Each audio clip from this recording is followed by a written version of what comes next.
All right, we are recording bag 10 of the Hocus Pocus Lego house. I'll give you a quick update as to where we left off. So our live that we did yesterday was bag 9.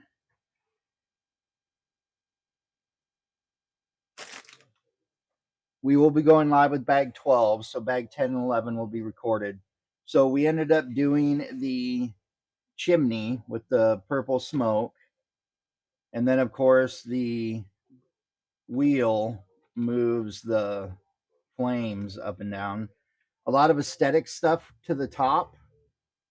Um, Looking like we're getting ready to add a story to it. We did the what appears to be the flower bed area, and then of course it opens up to reveal all the accessories inside. And then of course you have the, I don't know if I could show this without my hand getting in the way, but you see the light up there is the fire where the cauldron is sitting over. So, all right. So we are on bag 10, and I do believe there is no minifigs for the next couple bags. There's still 3 left to put together. So let's get into this here. Our sticker sheet is almost empty as well. We've got 3 stickers left to apply.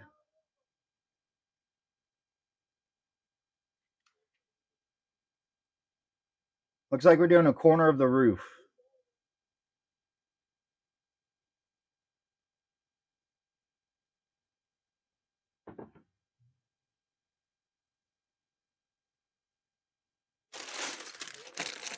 And this bag's got quite a few more pieces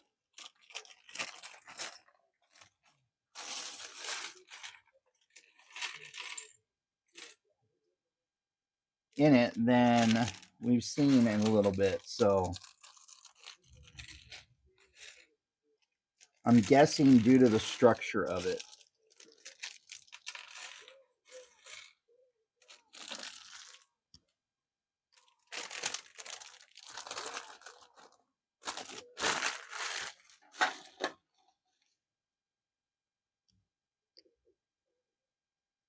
So yeah, bag 12 and bag 15 will be completed on like live.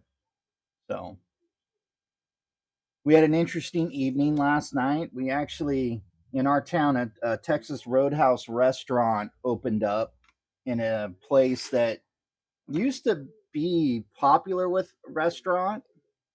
Like a building that's, because we lived in Whatcom County for quite a while.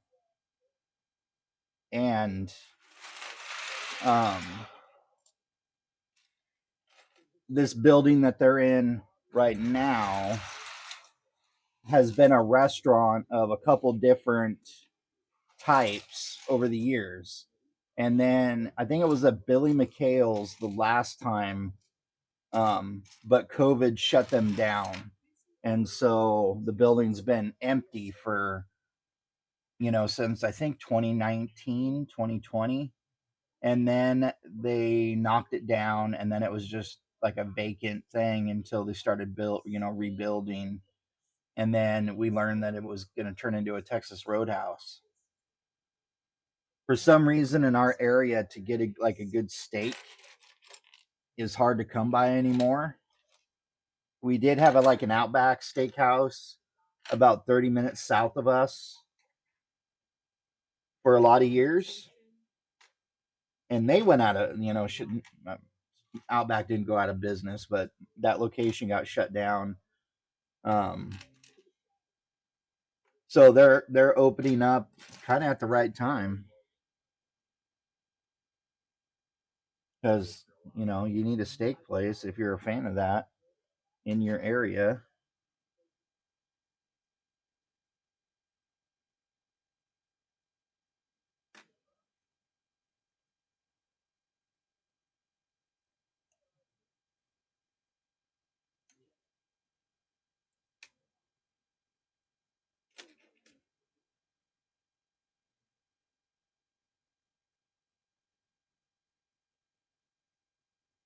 Oh, is it too dark for him? I don't think so.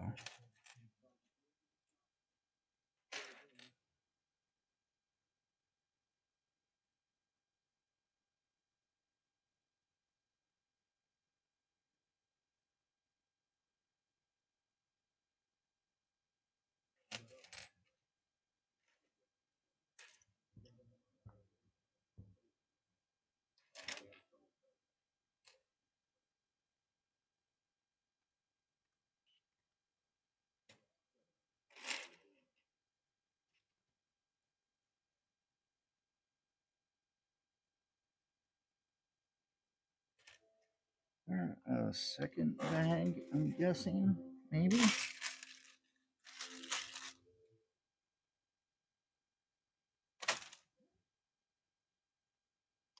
Okay, so my eyes are having a hard time locking on to some pieces.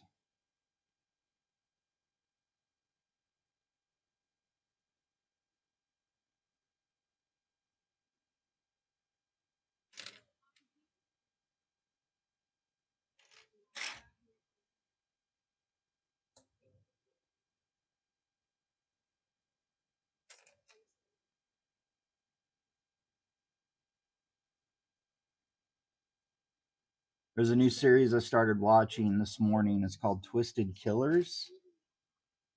And it's kind of about the most brazen criminal assholes that have been out in the world. I think in the United States primarily, which is, kind of figures that we're going to take the record for sick and twisted dickheads.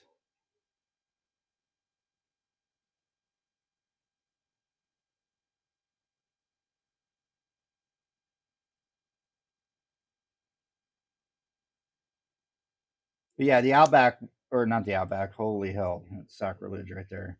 The Texas Roadhouse was insanely busy. Obviously, being an opening day. Um,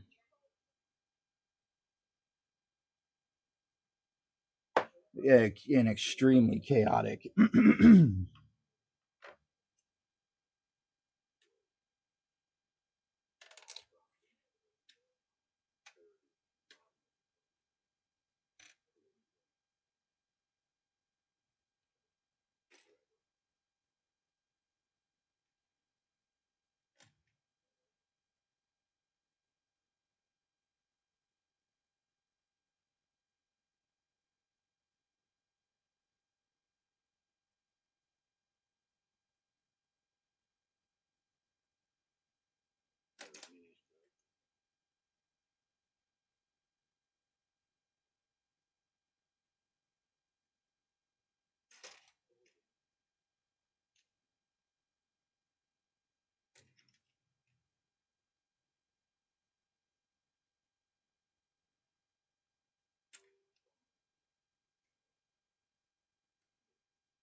All right, I think that's enough for the page. So I'm pulling pieces for step 232 and 233.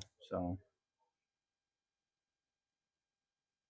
and if anybody asks, you see the hat with the microphone? That's actually a thing that a company called Baseballism did as a tribute to the late great Vincent Scully, who was a longtime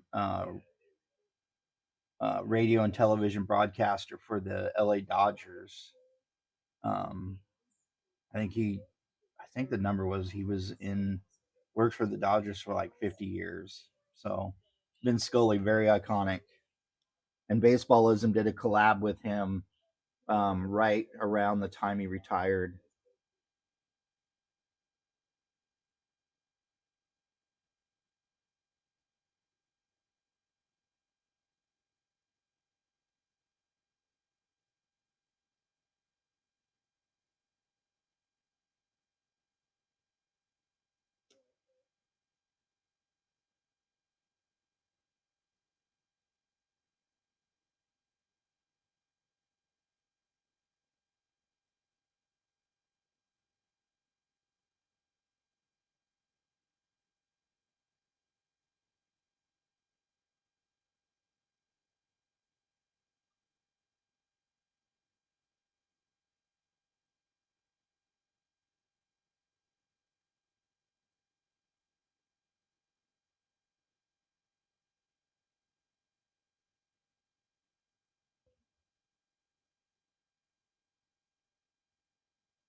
Like sometimes I laugh today.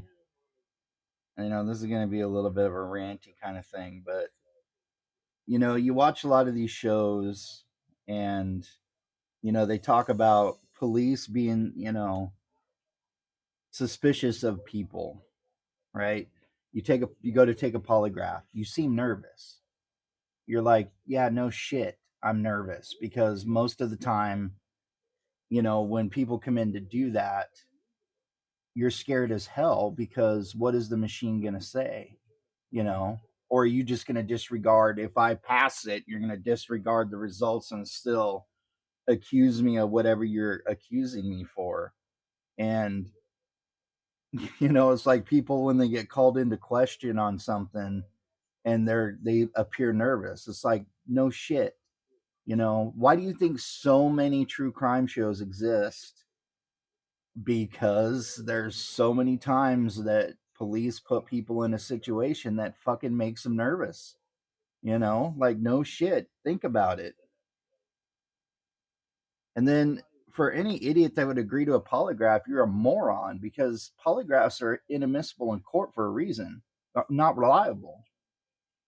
And now they have a version that's called like a voice stress test, which operates similarly, but it's still inadmissible. It's like, the courtroom doesn't allow them for a certain reason.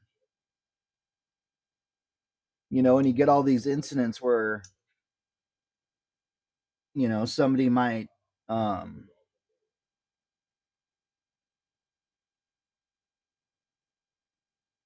somebody might falsely confess to, and people are like, well, I mean, if you didn't do it, you shouldn't have confessed. And it's like, and you watch those people that falsely confess, and it's like for 19 straight hours, they adamantly denied that they did anything wrong. And then the 20th hour, when they're tired, hungry, scared as shit because they're still there being yelled at, they finally say something to just get them out of the room, which is, okay, fine. If you want to hear I did it, I did it. Can I go home now?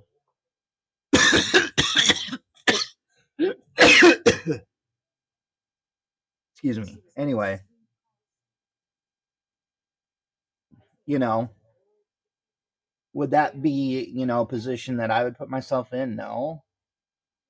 But if somebody is not as sharp upstairs, they might believe, okay, so if, they're telling me all this, and if I just say it, I can go home.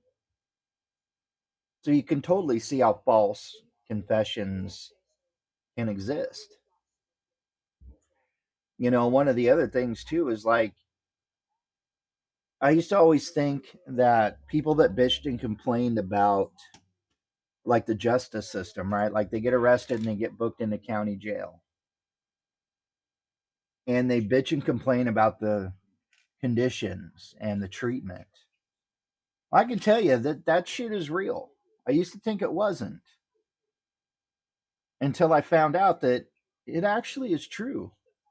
The conditions are god awful, and the attitudes of correctional deputies is just as bad. They kind of feel like if you're in there, you're in there for a reason, so they can do whatever they want to your ass, and they don't care.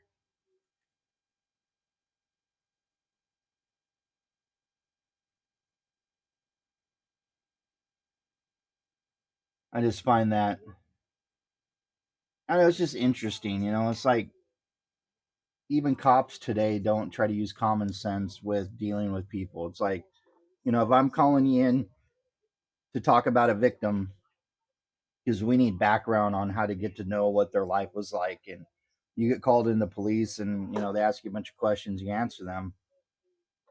But if you seem nervous, guess what? You're going to be on the suspect list.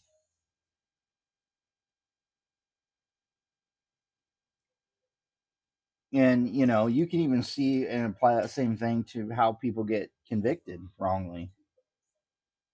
I mean, people are getting convicted wrongly at alarming rates, right? Because it doesn't matter whether you did the crime or not. You could be completely innocent, But if you have anything circumstantial that they can maybe make a loose connection with, you never know what a jury or a judge is going to say or do in that situation. You didn't look the right way at the moment that people were expecting you to, shit like that. And it's like, well, no freaking wonder, man. Like, I think I skipped an entire step here because of my ranting. I don't know. It's just disappointing that, cops and shit don't put that kind of stuff, in their brain before they go after people. Is like, the idea of nervousness does not automatically denote suspicion. It shouldn't.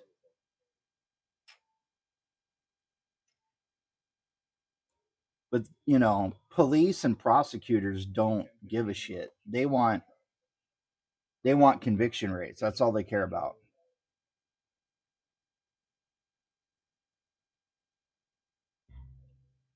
Conviction rates is all they want to see.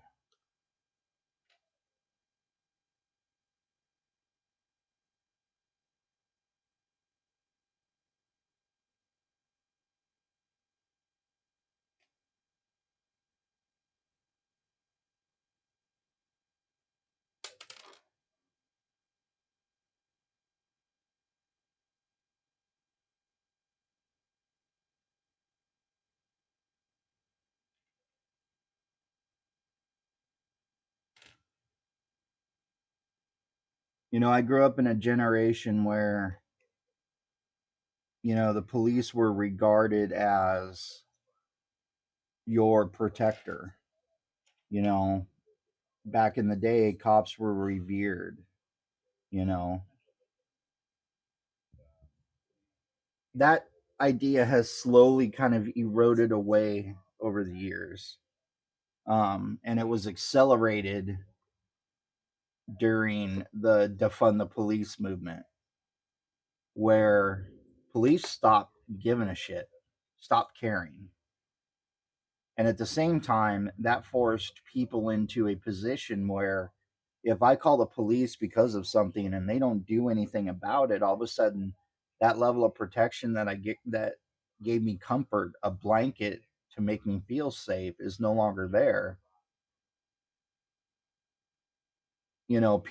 People start to panic. And this is something I've seen firsthand, not just, some sort of, idiotic TikTok of somebody bitching and complaining. In our area, it's very much that way. The police aren't your protector where I live. Multiple times we have called the police because we have been in danger, something has happened, and every single time they have not done a single thing to help you. And, an older generation person like myself, that rocks you to your foundation because you grew up believing all that. You grew up with them having that role.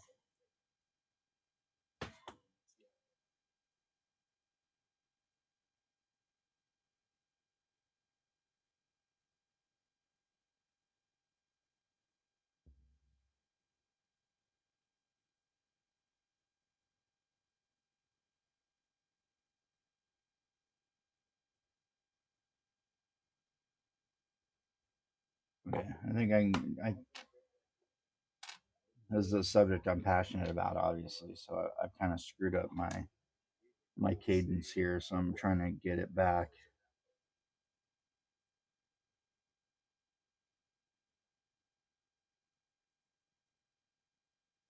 Okay, so that looks correct.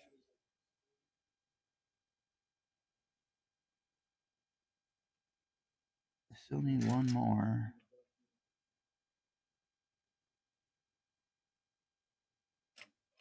Where the hell is it? Oh, there it is. It was behind another piece. Okay.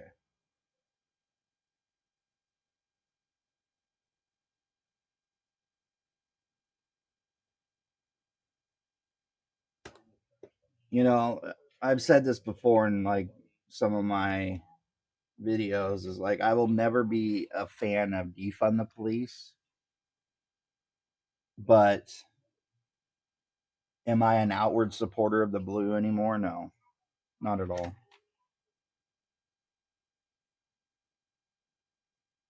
I remember one time we called the police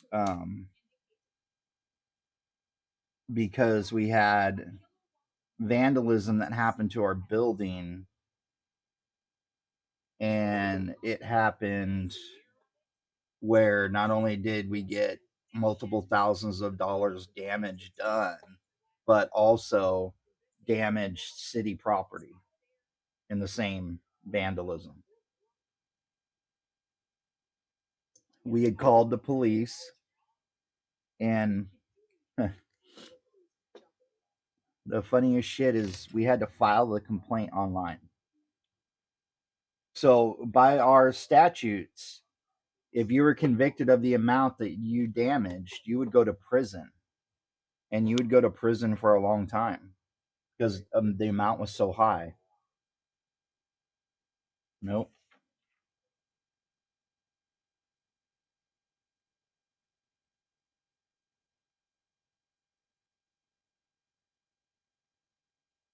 And that is, to me, fucking crazy. Absolutely crazy.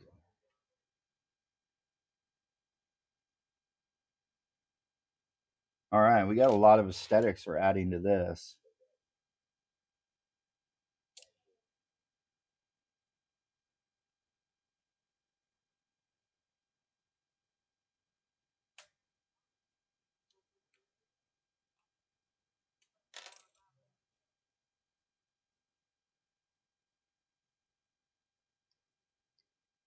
So my niece was killed by a drunk driver in January, and she was 20 years old.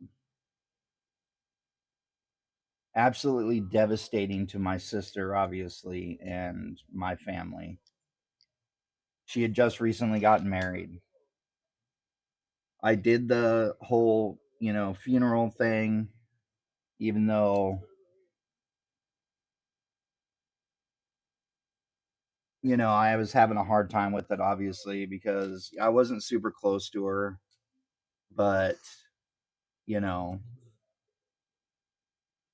the times that I was in her life the most was um, the same age that my daughter is now, around 13, 14.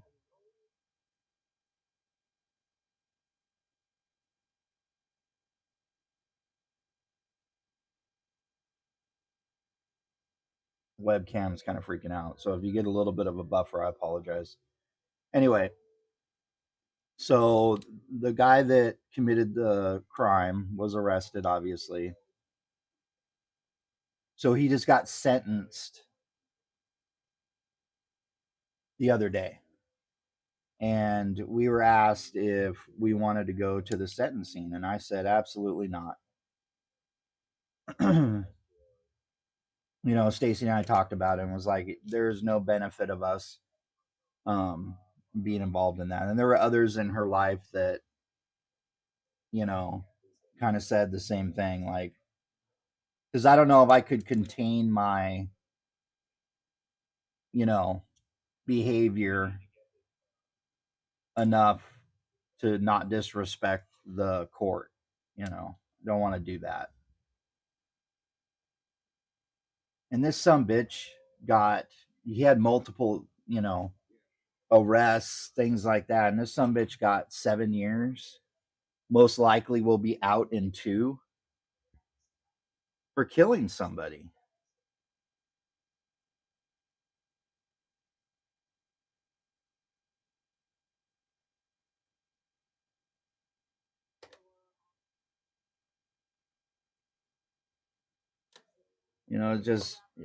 It's just kind of like where you just go, "Are you shitting me, really?" And I don't want to see that. It's disheartening.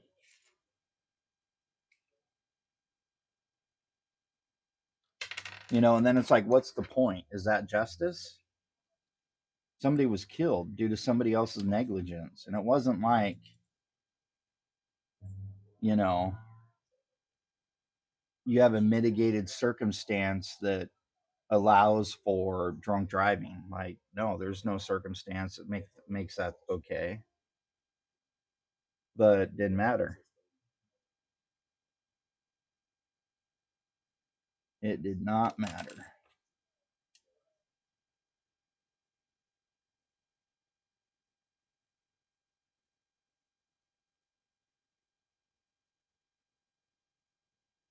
I guess I did have that spaced out correctly. All right.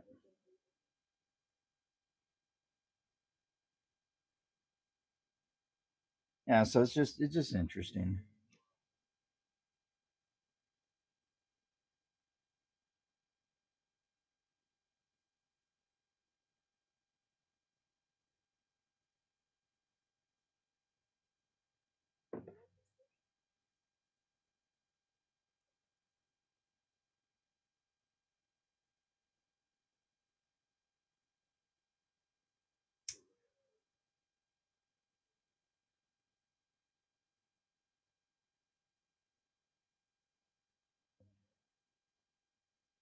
All right, we're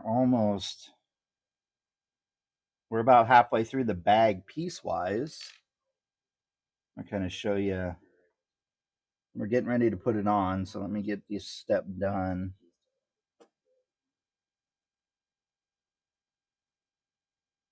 All right, so that is what we just built. And then here is the inside of that. And we've done enough now where we get to put it on. And it looks like it is going on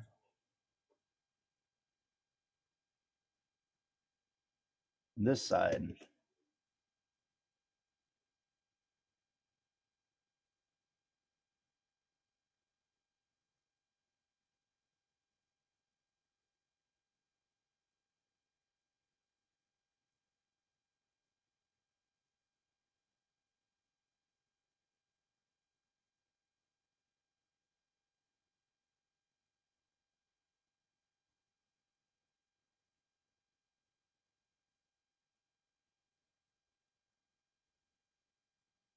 All right, I had to straighten up some of those because some of those are just hanging on by one, so you can move it up and down pretty easy. But that is what that looks like.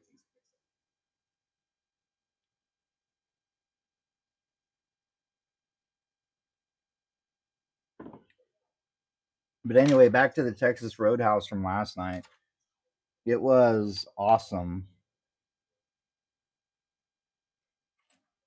I'm not a big fan of the environment or the decor, but I love steak. That's kind of like my favorite, going out meal. And I haven't been able to do that in quite some time because of the lack of places now. But um,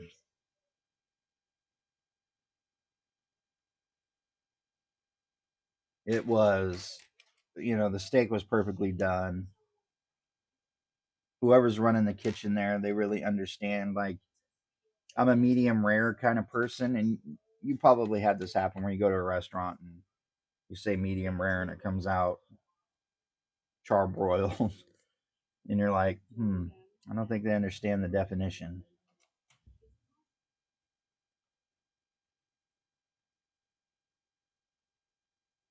But yeah, it was the quality of the meat was super high. Um, so we asked the server last night, like leading up to the preparation for everything. I think Stacy asked, were you guys prepared for all this chaoticness?" And she said something to the effect of, did we know it was going to be busy? Yes. Did we expect it to be like this? No, not really. And then she said something that shocked me. And she said, "Yeah, and it's kind of strange. because I asked if does is everybody here, do they have like Texas Roadhouse experience, or and she said that most of the wait staff, that was their very first night doing like like being a waiter or waitress. That I was like, what the hell, really? I can just imagine the culture shock. And then the cool thing was she was pretty good, so if she hadn't done it before, they taught them pretty well, because she was having a hard time hearing us because of how loud it was in there, but for the most part, she was really good at what she did. And for a first time server, man, that would be scary, because that's being thrown into the fire.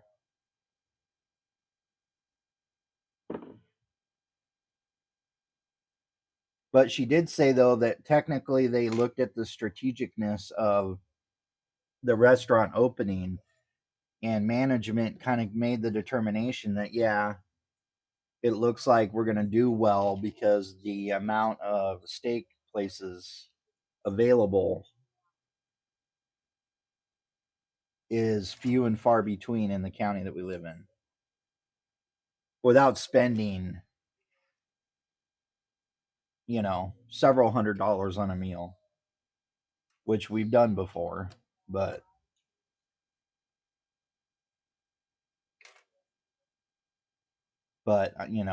being like, fiscally responsible, that's, not a good thing to do anymore these days.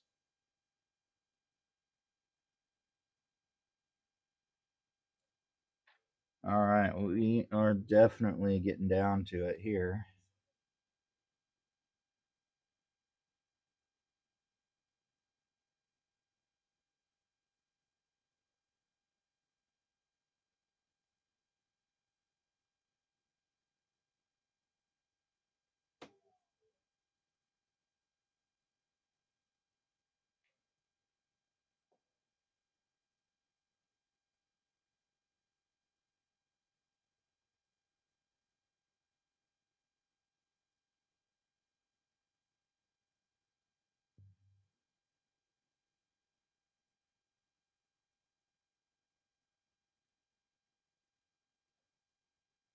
I think I'm hearing rain outside. It hasn't rained in a bit here in the area.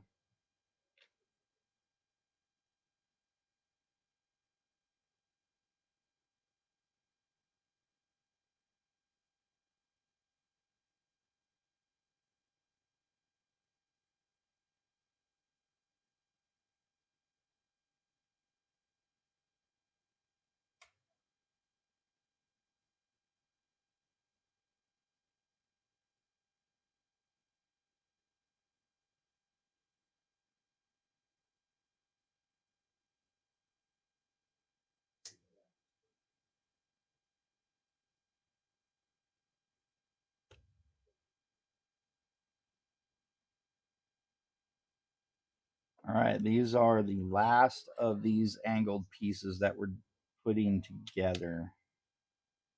When you hit the last of something, you're getting close to the end of the build.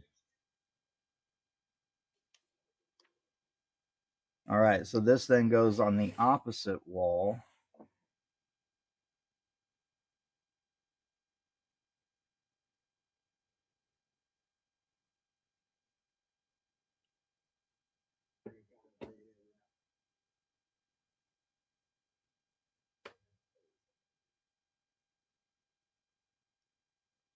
All right. So those are the roof pieces so far.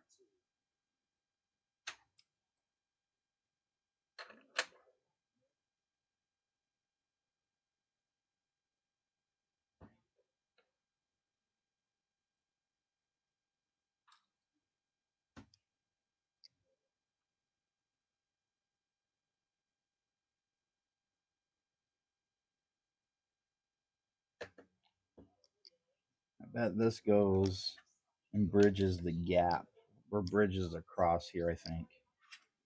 Not quite at this point where it tells you where you're putting the piece, but I think size wise it looks about correct.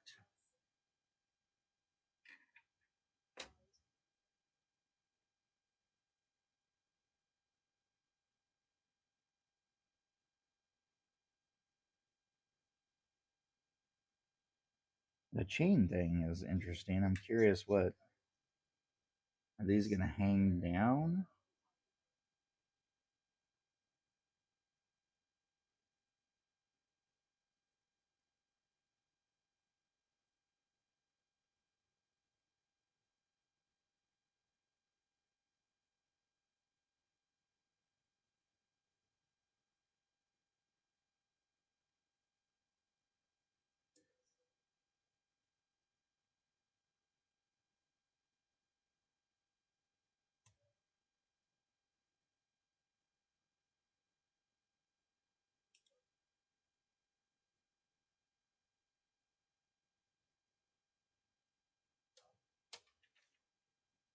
And I was correct, and it looks like they're just hanging down.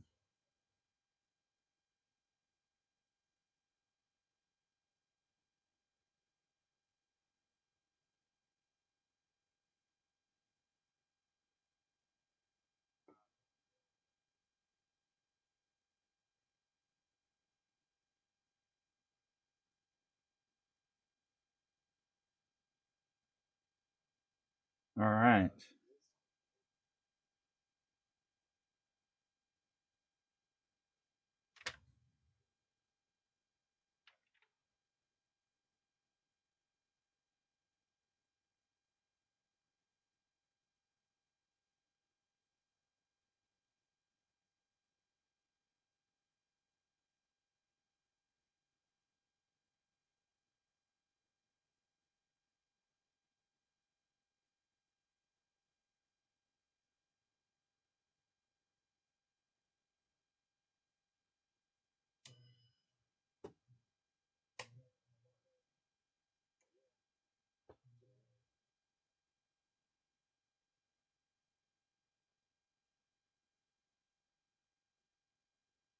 All right, ladies and gentlemen, that is it for bag number 10.